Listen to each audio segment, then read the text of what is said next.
chiffres, le goût du risque. Qu'est-ce qu'on n'aurait pas donné pour le gang, pour son respect, lequel on aurait pardonné. C'est le S, Godze, numéro 19, espèce d'enfoiré, sur Rap Elite. Alors maintenant, on va parler un peu des textes de cette mixtape. Bien évidemment. Donc, je reviens de loin. Tu dis, vu notre âge et nos sapes, elle sait qu'on a triché, fallait chiffrer pour s'acheter des belles choses. Et tu dis, je sais pas si tu dis, je vendrais père et mère pour quelques salopes ou tu vendrais père et mère pour quelques Tu salopes. vendrais père et Tu mère vends- pour quelques salopes. C'est pour ça que je me suis dit, ah, Non. Tu vendrais père et mère pour quelques... Il vendrait père et mère pour quelques voilà. salopes. Ouais. Mais- Je m'adresse pas à quelqu'un en particulier, vraiment. Je m'adresse à cette masse qui nous reflète que le matériel est plus important que la famille, tout ça, en fait. bah, c'est ce que j'allais te dire. C'est vrai que quand on écoute cette mixtape, au niveau des textes, Mhm. on sent que plus jeune, t'as connu une précarité qui a Mhm. joué sur tes codes moraux. En fait, moi, comment te dire, j'ai grandi avec un petit peu les huissiers. Tous les mois ou tous les 2 mois, c'était des rappels où je voyais 2-3 mecs en costard, ils venaient avec des calepins, ils notaient ce qu'il y avait dans la baraque. Et même des fois, j'étais avec des collègues, on regardait la télé et ça sonnait. Et puis c'était des mecs comme ça, ils rentraient, mes collègues, ils voyaient ça. Tu vois, c'était bizarre un petit peu pour moi. Et après, voilà, je m'adresse à tous ceux qui connaissent les dossiers de surendettement, tous ceux que, tu as vu, la classe moyenne qui n'arrive pas à sortir la tête de l'eau et qui gagne trop pour pouvoir qu'on l'aide. Ah, t'es entre les deux, en fait. Ouais, tu es Ça. entre les deux. Pour ma part, moi, ma daronne, elle est de la classe moyenne. Ça veut dire qu'elle gagne bien sa vie. Elle gagne bien sa vie, mais avec tout ce qu'elle doit, elle gagne rien au final. Hmm. Et arrivé au 10 du mois, Mm. quand elle a plus rien à manger et qu'elle demande des aides, ben on lui dit qu'elle gagne trop. Alors tu as vu, je trouve que tu as vu, il y a des inégalités. Ça, j'ai voulu en fait Retranscrire. le retranscrire musicalement et j'ai un petit peu grandi dans ça, tu as vu. Donc du coup, ouais, je reconnais que c'est omniprésent dans le CD. D'accord. Et justement, en parlant de ta mère, quelle est ta relation avec ta mère? Parce que c'est vrai que, à t'écouter, il me semble que tu es issu d'une famille monoparentale, que tu es Mhm. très proche d'elle, mais il me Mhm. semble, je sais pas, quand tu dis dans Drogue Prohibée, tu dis ton fils n'est plus qu'une ombre dans ton appartement. Donc est-ce que tu as déserté le domicile familial C'est de par la musique au final. ou c'était plus C'est compliqué? de par la musique. Moi, ma mère, j'ai une relation entre guillemets fusionnelle avec ma daronne. Ça veut dire que, On sent, ouais. t'as vu, tout va bien. Vraiment, c'est la seule et unique femme de ma vie et elle le sait très bien. Ça veut dire que, voilà, ça veut dire ce que ça veut dire. Je suis pas amoureux de ma mère. Pour T'inquiète, les on l'avait fanatiques, compris. non, mais je tiens bien à le souligner pour les fanatiques, je ne suis pas amoureux de ma mère, je ne suis pas un détraqué psychologique. Après, voilà, comme beaucoup de gens sur cette terre, j'aime énormément ma mère. Et donc, ouais, mon père, il est parti il y a 7 ans ou 8 ans de ça, t'as vu? Donc, du coup, ouais, je suis entre guillemets issu d'une famille monoparentale, de par le fait que tous les trucs durs que j'ai vécus, en fait, je les ai vécus qu'avec ma mère. Bizarrement, c'était pas ça. Je les ai pas vécus quand il y avait le daron à la maison. Je les ai vécus qu'une fois qu'il y avait que la daronne. Ouais. Donc c'était plus dur pour elle aussi d'une part. Et aussi pour moi, parce que j'aurais aimé que le daron il soit là. T'as vu, sauf que le daron, voilà, il a des choses voilà, il a sa vie lui aussi, tu vois. Tout va bien, il est en vie et c'est bien. Après, voilà, c'est des trucs, C'était c'est un des trucs qui ressortent dans Ouais, le voilà. CD. Bah, on le sent, que ça a été un tournant, parce que tu dis Ouais. dans le morceau avec Lacrim, on connaît peu nos pères. On Mhm. sent quand même que ça a peut-être été un tournant dans ta vie, le fait que ton père ne soit pas présent et que tu sois avec ta mère, entre guillemets, dans la galère ou dans... Le daron, jusqu'à mes 12 berges, il a été là. Mm. Il a été là, sauf que moi, je le croisais au final. J'allais à l'école, je rentrais à la maison, j'allais dormir. Lui, il rentrait du boulot, ça veut dire il me voyait pas, t'as vu? Et au final, ça s'est passé 10 ans comme ça. Donc au final, je vois pas les gens. Ah. Tu vois pas, je l'ai pas vu. Ouais, le temps, il passe vite, en fait. Je le connais pas beaucoup. C'est mon poteau, mon daron. Je le connais vraiment pas beaucoup. Je suis allé à la pêche un petit peu avec lui. Il délire. Il délire sur la vie de ma mère. C'est fou, je l'aime trop. Mais après, voilà, on est des hommes. T'as vu, on a des rapports d'hommes et tu dis pas je t'aime à un homme. Tu dis pas je t'aime à ton père. Ah, t'es plus dans la retenue, quoi. J'ai jamais dit je t'aime à mon daron. Jamais depuis que je suis né. Et puis il y a beaucoup de tous mes potos, ils leur ont jamais dit je t'aime à leur daron. Ouais. T'as vu, c'est comme ça, on est des hommes. Et je dis pas ça avec machisme. C'est un fait. Je dis ça parce que c'est un fait. Mais voilà, j'ai un assez étrange rapport avec le daron, mais je l'aime beaucoup. Et je trouve que musicalement, encore une fois, je le retranscris d'une certaine façon que ça se ressent. Et d'ailleurs, t'étais quel genre de gamin de quartier, toi? Quel genre de gamin de quartier? Ouais. Écoute, je vais pas te dire que j'étais un suiveur, parce que j'étais pas entièrement. Je suis bélier ascendant bélier. Ça veut dire, je fonce et je réfléchis après. Après, j'avais des potos qui m'ont toujours inspiré. Ça veut dire, moi, quand j'étais jeune, on restait à 10, 15, et j'avais des potos, ils faisaient ça, ils faisaient ça, ils faisaient ça. Et moi, j'étais là, je faisais mes petits trucs. Et on était une petite masse de jeunes, en vérité. Non, on était tous ensemble. Il y avait pas de meneur, il n'y avait pas de suiveur. C'était, tu connais, comme dans les sons que tu écoutes d'avant, hein, l'ancienne époque, frère. Là où tout était rose, entre guillemets. Après, c'est vrai, tu grandis, puis tu t'enlises. Puis après, il y en a un, il est prédestiné à ça. Ouais. L'autre, il est prédestiné à ça. Ah ça, ouais, on se comprend. Ça va trop vite. Ça va trop vite, et puis après, les chemins, Ouais. puis après, il y en a un qui...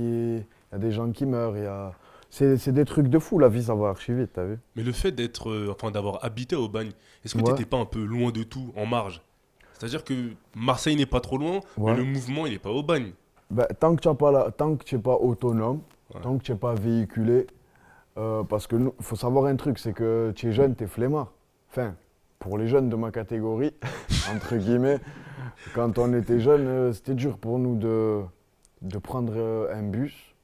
Pourtant, c'est tout con quand je te le dis, sur la vie de ma mère. Et Quand maintenant, tu j'y repenses. pense, c'est fou. Mais de prendre un bus pour aller là-bas, en ville, on n'a pas envie. Ça fait que les jours y passent, les années y passent, et 8 ans, 9 ans, 10 ans y passent. Tu grandis dans ce bordel, tu vois les touristes passer soit pour aller à la plage, soit pour aller à Marseille. Mais toi, en fait, tu n'es que dans une zone de transit. Ça veut dire que le peu de gens qui vont s'arrêter ici, c'est pour te demander à fumer, ou pour te demander où c'est qu'ils vont trouver un hôtel, ou pour te demander où c'est qu'il y a une allée. Mais sinon, le peu qu'ils vont te demander, tu vas essayer de leur soustraire. Ben ouais, parce que t'es jeune, tu vois, tu es comme tout le monde, frère, on va pas se mentir. Donc du coup, voilà, c'est vrai, tu es un peu dans une zone de transit, comme je te l'ai dit, tu vois les gens passer, et puis tu as l'impression que le temps passe et que toi, tu es esclave de cette horloge. D'accord. Et en parlant de l'époque, dans Rêve de gosse, tu dis j'ai pas vécu mes rêves de gosse, donc je vais te la foutre au fond de la gorge. Ouais, Et dans celui, tu rajoutes une vie dans la gloire en vaut deux. ouais. Mais quand on écoute ces textes-là, Mhm. on a l'impression que c'est bien loin des textes habituels des rappeurs qui ont du mal un peu à gérer cette fast life, cette nouvelle notoriété. Au contraire, toi, on a l'impression que tu as une revanche sur la vie à prendre. Étant donné que peut-être tu viens d'Aubagne, comme tu dis que ton Ouais. adolescence, je veux pas dire que tu as galéré, mais c'était pas Ouais. forcément les strass et les paillettes. Ouais. Toi, on dirait que tu sembles apprécier cette nouvelle notoriété. Mais bien sûr. Et Ça que... serait se mentir. Moi, je vais pas te dire que je crache sur les gens Tu se plaignent. qui se plaignent de ça, mais putain, écoute, la première chose qu'on a demandé, moi quand j'étais jeune, la première chose que j'aurais voulu, c'était d'avoir l'exposition. Alors d'aujourd'hui, j'ai cette exposition et j'ai même plus que ça. On a fait plus de 12 000 ventes. Enfin, je veux dire, c'est inespéré pour des gens qui veulent. Enfin, pour ma part personnelle, avant même que je connaisse Brabus, pour moi, j'ai fait un chemin fou, moi, dans ma vie. Je viens du trou du cul de la France, frangin. Tu vois le délire? Ça veut dire que quand je regarde aujourd'hui où je suis, ça me met les frissons. J'en frissonne. Pourquoi je ne vais pas apprécier le moment? Pourquoi est-ce que je ne vais pas le dire haut et fort? Tu vois le délire? Alors qu'il y en a d'autres qui plaident encore les mêmes choses et qui ne le vivent plus du tout. Il y a des gens qui plaident encore le quartier alors qu'ils sont toute la semaine dans les 5 étoiles et ils sont max. Ils sont max, mieux que moi. C'est quand même bien. Donc du coup, voilà, soyons réels, parlons de ce qu'on vit et parlons de ce qui se vit encore dehors. Parce que bien que je passe des semaines dans des hôtels, je redescends à la fin de la semaine au quartier. Et je les vois, et t'as vu, c'est comme ça. Ça veut dire qu'il faut garder un pied dans la réalité. Faut pas croire qu'on est dans le monde des bisounours. En fait, étant donné que tu vois ce qui t'entoure, tu dis que t'as pas le droit de te plaindre un peu. C'est ça? C'est-à-dire que Mais j'ai pas le droit de me plaindre. J'ai pas le droit de me plaindre. Si je me plaignais là, à l'heure d'aujourd'hui, je serais la dernière tu vois. Je serais vraiment le dernier. Il y a des gens qui galèrent toute la journée. Il y a des gens, ils se lèvent là, le matin à 6 h, ils vont charbonner. Je te parle de ça parce qu'en fait, je l'ai goûté, moi, ça. Je me suis levé le matin pour aller lever des palettes sur un Fenwick avec un pétard sur le bec, une capuche dans le froid, sur la vie de ma mère, frère. Je l'ai fait. Je les ai fait, les chantiers où tu soulèves des clims, tu les poses, tu fais des trous pendant 1 heure avec des murs mètres qui font 1 mètre. Eh, c'est bon. Ces gens-là, c'est eux les héros de la société. Pour moi, c'est eux les héros qui se lèvent tous les matins. T'as vu, c'est dur pour eux. Et ça veut dire que tu peux pas te permettre de te plaindre. Pourquoi je vais me plaindre? Ouais, je suis là, je fais une interview. Il y a combien de gens qui travaillent, qui se lèvent le matin à 6 h, qui aimeraient juste entendre ce qu'ils ont à dire? Qui aimeraient juste que les auditeurs de Rap Elite écoutent qu'est-ce qu'on a à leur dire. Tu vois, des gens qui se lèvent le matin, t'es fou. Et c'est des gens qui vivront ça toute leur vie. Ça fait frissonner rien que d'y penser. Et des gens qui sont morts au charbon, frère, ils sont morts au travail, avec une retraite de merde. C'est dur. Mais t'as quand même pas peur du succès, sachant que des fois ça peut freiner dans ta vie de tous les jours. Vu que, t'as vu, tous les jours c'est un nouveau truc en vrai.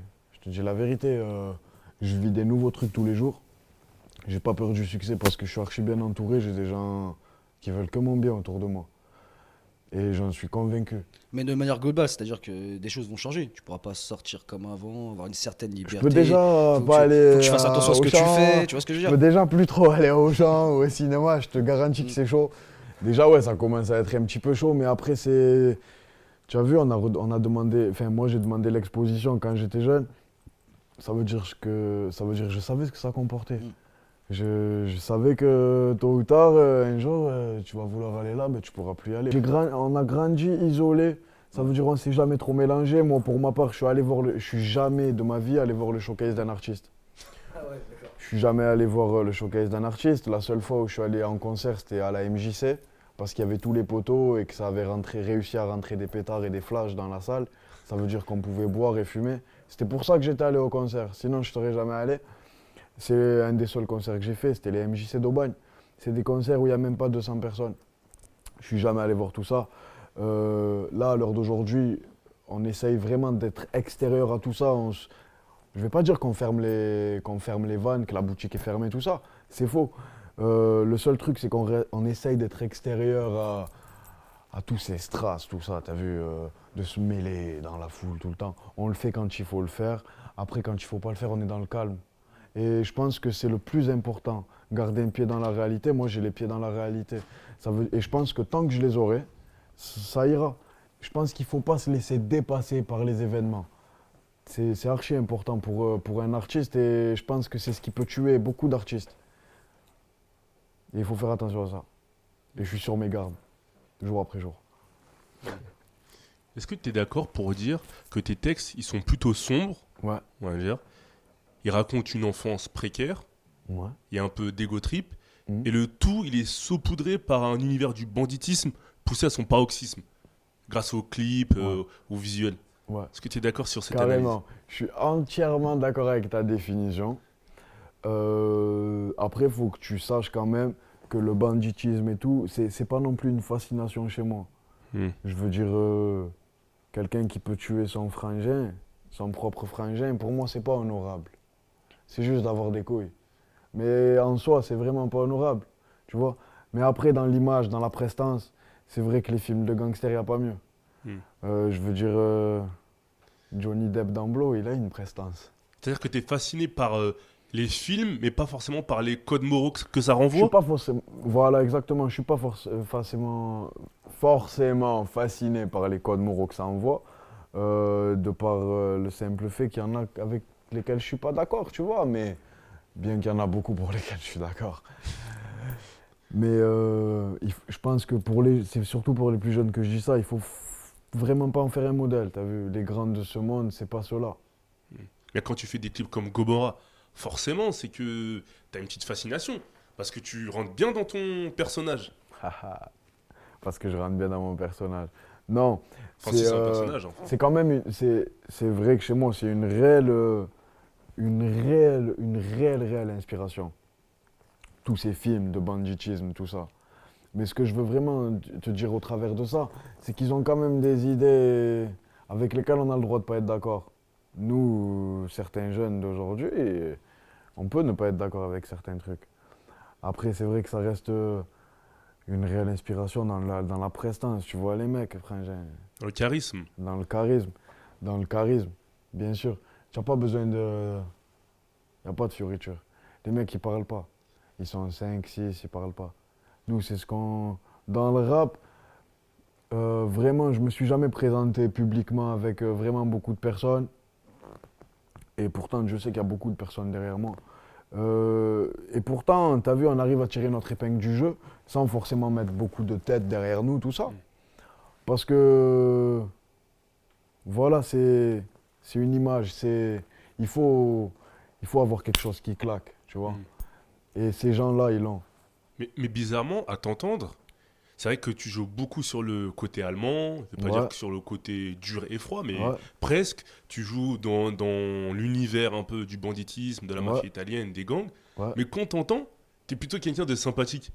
Et j'ai Ouais. l'impression que t'arrives bien à gérer ces deux Carrément. parties de toi. C'est-à-dire Carrément. que quand t'es dans un clip, tu rentres dans le personnage SCH, mais quand t'es en interview, bah... Alors, je vais te dire un truc. SCH, c'est moi-même. Il n'y a pas de duplication de ma personnalité ou quoi que ce soit quand je rentre dans un clip. Le simple fait est que si, lors des interviews, je serais SCH, les gens ils trouveraient ça bizarre. Ils diraient, mais il est vraiment baisé, le mec. Ouais. Et je pense que le rap, il est tellement victime de trop de clichés que si je prenais pas la peine d'être concis quand je parle, les gens, ils auraient toujours cette même image de c'est bon, il fait du rap. Pour les gens qui n'aiment pas ma musique, qui la regardent juste par curiosité et qui veulent aller voir mon interview, j'espère qu'ils auront ce changement en voyant l'interview. Parce que pour quelqu'un qui n'aime pas la musique, en regardant mes clips, en allant sur l'interview, il s'attend certainement à quelqu'un qui dit n'importe quoi, tu vois. En fait, quoi, le clip renforce les clichés sur le rap, mais l'interview, L'interview Les rass- casses. l'interview fait part de mon oral. Je sais parler correctement, heureusement que je m'en sers, tu vois. Parce que sinon, ça serait complètement débile. Musicalement, on sait faire de belles choses. Après, il faut que les gens sachent aussi que on peut parler de tout, tu vois. Je veux dire, SCH, il est en moi. C'est quelque chose qu'il faut que je fasse ressortir au travers de ma vie et quotidiennement. Ça veut dire que je suis obligé de faire de la musique. C'est ça en moi. Mais tu m'imagines te faire des motherfuck bêtement comme ça. Ça aurait pas d'intérêt. Il faut que les gens comprennent le fond de la chose. il faut qu'il y ait un cadre, quoi. Bien C'est vrai sûr. que parce que quand tu fais des clips comme Gomorrah ou A7, Ouais, ça reflète une certaine réalité aussi des quartiers. bien sûr. Bien sûr. Ça reflète une vraie réalité des quartiers. Enfin, je veux dire, c'est des choses que les jeunes y vivent tous les jours. D'ailleurs, à Marseille, on est beaucoup victime de ça, surtout médiatiquement, tu as vu. Donc c'est bien d'y faire allusion de par les clips et tout. Mais si après je suis renchérissé dans ce que je te dis et tout, tu vois, il faut vraiment que les gens comprennent que c'est pour mettre un doigt, c'est pour toucher vraiment du doigt ce qui se passe dans la vie réelle. Et après, si je l'expliquerai pas de manière concise. En fait, c'est pas parce que tu en parles, ouais. tu traites ça via des visuels bien réfléchis, que tu cautionnes. C'est un peu ça dans l'idée. Cautionne tout ce qui peut se passer. Parce que si un mec qui s'arrête à tes clips, il peut se dire, mais il fait de la surenchère. Alors que pas forcément, c'est ça. Non, je fais pas de la surenchère. Non, Il si y tu a parles d'un beaucoup mec de qui choses aime que je pas cautionne. la musique, Il y a qui beaucoup s'arrête à tes. Ouais, bien sûr, Tu bien vois. sûr. Hmm. Il pourrait se dire ça. Hmm. Il pourrait se dire ça. Mais après, il y a beaucoup de choses que je cautionne aussi. Tu vois, c'est très contradictoire. Je fais, de toute manière, si tu écoutes bien l'univers, SCH, il y a beaucoup de choses contradictoires qui reviennent sans cesse. Effectivement. C'est archi bizarre comme univers. Et pourtant, V, à l'heure d'aujourd'hui, peut-être que dans tu vois, dans 2 ans, je dirais plus les mêmes choses. Parce que j'aurais évolué, j'aurais pris en maturité. Alors d'aujourd'hui, j'ai 22 ans, j'estime faire des textes réfléchis, mais quand même assez contradictoires l'un de l'autre. C'est un univers assez mystérieux qui est derrière SCH. Et du coup, je me réserve encore de te dire si vraiment c'est gangster ou pas. Mais c'est inspiré beaucoup de gangsters. On a vécu tous les jours au quartier, il se passe des choses qui sont tirées des faits divers, frère. Ça veut dire qu'on a grandi dans ça, en même temps on ne veut pas forcément le prôner parce qu'on est victime de clichés. C'est compliqué, on a encore des... Tu vois, dans le rap, c'est des situations compliquées encore à définir. Comment tu arrives à faire la différence avec les autres? Parce qu'il y a beaucoup de rappeurs Ouais, qui rappent ce type de sujet, ouais, ce type de règlement de compte. ouais. Mais pourquoi toi tu fais la diff dans tes syntaxes, dans tes trucs? T'as la réponse à cette question? Franchement, non. Pourquoi je fais la diff d'un... Après, je me prends la tête pour écrire, c'est vrai. Mais après, pourquoi je fais la diff? Sérieux, il faudrait demander ça à un auditeur, t'as vu? Limite le fait que parfois on comprenne pas forcément ce que tu dis, que Ouais. tu articules pas forcément. Est-ce que Peut-être- ça fait pas une particularité qui Peut-être que rapporte... ça apporte un charme à la musique. Voilà. C'est pour ça que des fois, je me dis, il faut quand même pas trop dénaturer le truc, Ouais, en voulant trop articuler et tout ouais. ça. Parce que ça fait partie du... Ouais, Ouais. c'est vrai, c'est vrai. Mais après, je me dis qu'il y a beaucoup de gens aussi qui aimeraient tout comprendre. Hmm. Tu vois le délire? Donc ça aussi, c'est complexe à gérer. Mm. Et il y a la voix rauque aussi, je pense, le filtre que si tu vas mettre de l'autotune ou pas, qui apporte peut-être de la crédibilité dans le truc. C'est-à-dire que si tu avais peut-être une voix de chanteur R&B et tu Mhm. fais Gomorrah, je suis pas sûr que... Ouais, ça Tu aurait été comprends ce que je veux dire ou pas? compliqué. Ouais, C'est bien l'addition sûr. de plusieurs choses qui font que... Ouais, je pense que c'est un amas de plusieurs choses, ouais.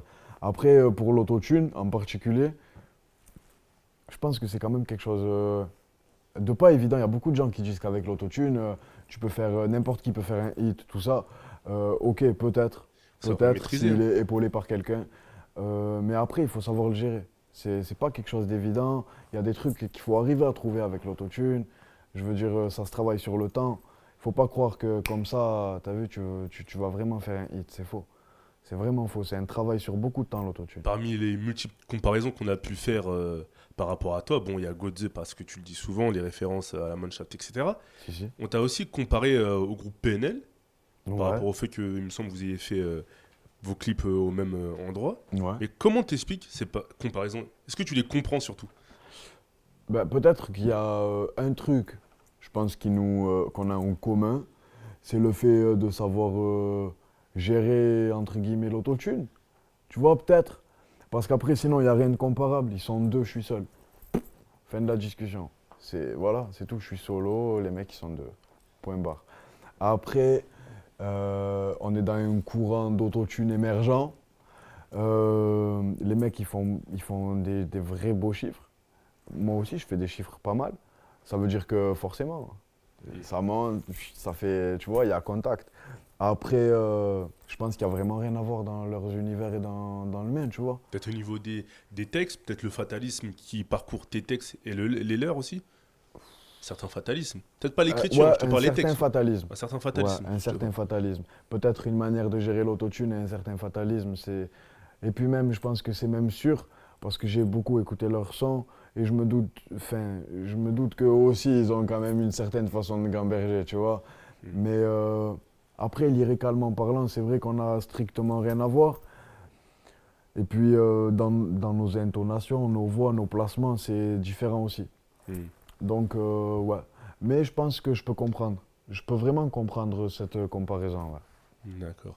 Et dernière question, étant donné que quand tu as écrit cette mixtape à 7, je pense que c'était une période où tu étais assez jeune, tu n'avais pas encore connu le succès, tu avais une revanche sur la vie à prendre, Mhm. étant donné que maintenant ça va pour toi, l'album, est-ce qu'il va être un peu plus ouvert, ou du moins textuellement, est-ce que tu vas être un peu plus heureux, entre guillemets?